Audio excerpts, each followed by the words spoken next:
Hey, this is Dave. Say I wanted to review with you a backpack that I got the other day. It's a Jansport Ketadin, and after purchasing the backpack, did not know how to adjust it, and it actually took me a day to figure it out. So after you get your backpack loaded, what you want to do is you want to adjust your straps and bring your load tight in against itself, and these are your load adjustment straps here. So the tighter your load is packed against itself, the more secure it's going to be, and it's not going to flop around for you.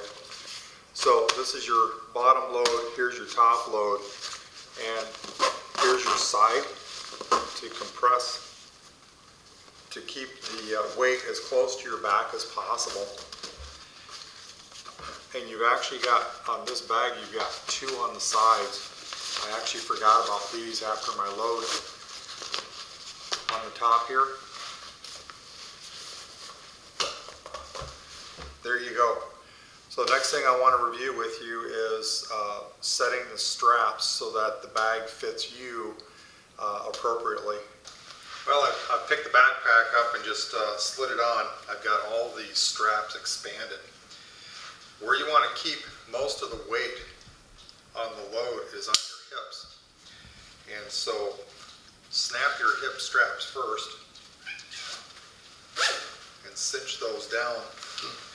Where these pads are, I want to keep the pads, these side pads, on my hips, and that's where I want to keep 85 to 90% of the load. So nice and tight.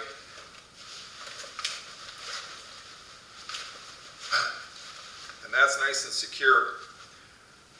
The next one that I want to do is this side strap, and that's going to bring the load in a little bit from the sides.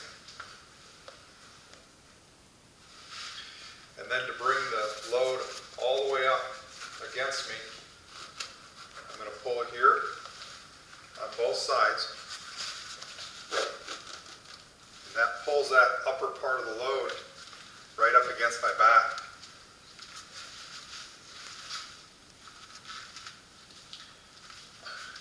And then to finish it off is your chest strap, and you can cinch that up.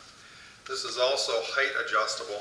You can slide it up and down depending on where it's most comfortable across your upper chest area. So I've got about 90–95% of the weight riding on my hips.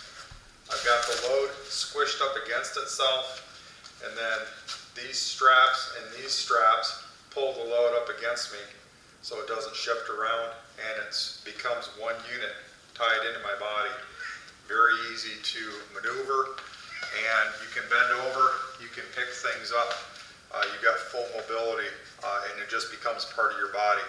So you don't have a load doing this to you, pulling you, or you're having to walk like this to keep it up on your hips. You can walk relatively vertical. Comes in particularly handy when you're climbing hills, both up and down.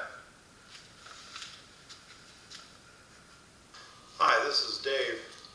Say, Gwen and I are going to hike the adventure trail. So I've got our gear laid out. We each have a inflate bag, hammock straps, thermal barrier, a wool blanket, a rated 40-degree compact sleeping bag. This is Gwen's tarp. It measures 16 feet by 16 feet. Some ropes for the ridge line. This is a hammock chair, which will also serve as a ground tarp. These are stake pegs. Got 6 clips here. A fork, knife, spoon set. A cup. A rain suit, pants, and a top for water bottles, and she'll use this for food storage. In addition to what Gwen will be carrying, I'll be taking the coffee pot here. This is my cook kit. I've got a compact stove in here. I've got hand sanitizer, scrub, some fire starter, a lighter, and 2 flashlights with extra batteries, and some expandable rags for wiping things down, a Lucy light, a water filtration, several pieces of extra rope, a machete. I've got my backup pants and a shirt, some wool socks, got my medical bag, and my emergency bug out kit.